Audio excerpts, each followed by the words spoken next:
All right, everybody. We got one team left. One team left, Truth. Thank you for sticking this marathon out with me, my man. I appreciate it. This is what we get paid the big bucks for. Exactly. Who is even the last freaking Arizona. team? Oh, yeah. All the way to the top. Right. And obviously, you kick off Arizona with Kyler Murray, who is projected as your quarterback 8, but you actually have him 5 on the big board. Yep, exactly. Love me some Kyler Murray. And I know, again, projections might have him only at 8. I think that factored in like a missed game here and there. I kind of took injury dings when I first started the projections, and I think I just kind of stopped doing that. I was going to say, that seems to be something that is slightly inconsistent with some of these with you, because most of the time I did some of these guys you're not dinging for it, and some you are. I'm not clear how much you're dinging each guy for, or how office is even a problem. Yeah, so you see like 90 and 10, so that's like taking one game off, essentially, which is what happens for Kyler. And I guess I maybe should have been a little more consistent with that. I'd say for the most part, I projected like if this guy plays a full year, here's what we can expect. I think the first like 2 teams I did, which Arizona was at the top of the list. I dinged a couple guys for that. Right. And that's, of course, suspensions like Alvin Kamara, DeAndre Hopkins. We're going to talk about. Well, that makes sense because James Conner actually is another guy that you have projected as your running back 16, but you actually big board running back 11. Yep, exactly.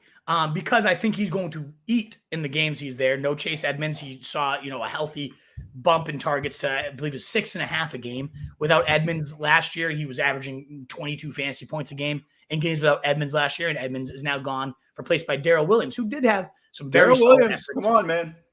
Yeah, exactly. So very, very, he's like produces pretty well. And that's why I have, Darrell Williams 7 touchdowns. Like, I think if Connor misses time, which we can pretty much write down that he's going to miss at least a couple games, that Darrell Williams will come right in and be a workhorse, and he's going to be solid.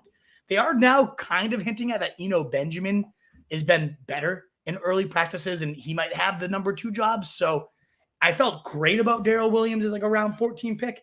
That's one that I might want to see a little bit more of camp before I start hammering that as hard as I have been.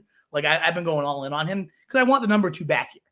If it ends up being Benjamin, then I'll have to switch and start drafting a lot of Benjamin. But I think Benjamin sucks. We've seen him, and he's not good. And I'm not going to buy that he's suddenly having this renaissance. So, yeah, I see that backfield being a dominant workhorse in Connor, but I only have it at 44 because I did project in a couple missed games here.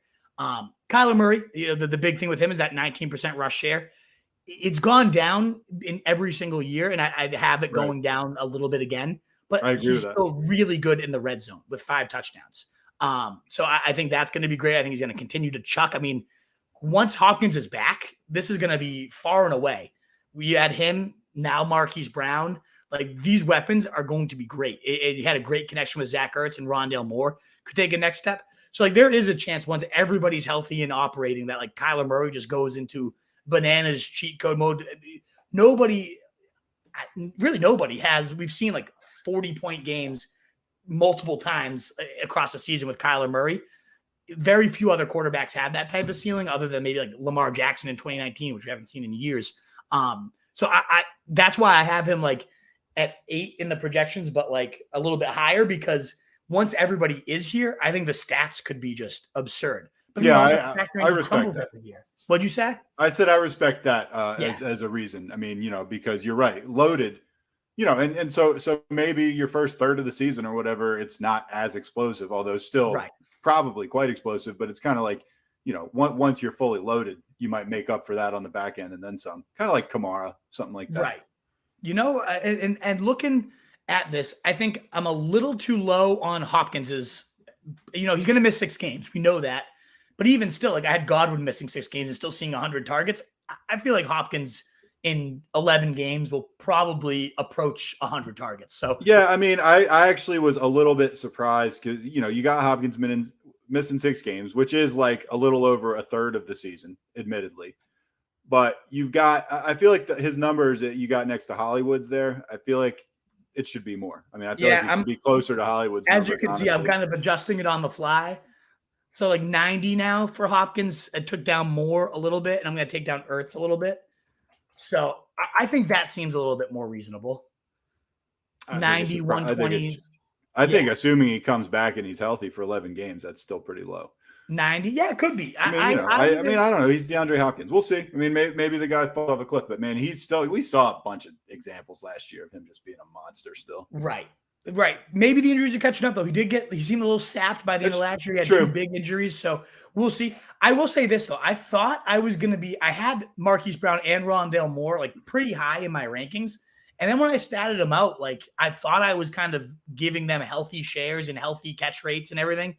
And they still didn't come out great. Like, 78, 10, 14, and 7 for Marquise Brown. What's he like, wide receiver, like 20 something in my rankings? Yeah, I want to say 22, something like that. Yeah, just didn't. I don't love either of those guys. I mean, I see the appeal. If you told me one or both of them was going to have a big year, I guess it wouldn't be like the most shocking thing in the world. But I'm skeptical. I'll put it that way. You have Marquise Brown 21 on your big board, and Rondale a lot further down, actually. Yeah, I ended up bumping him down big after the 56. 56.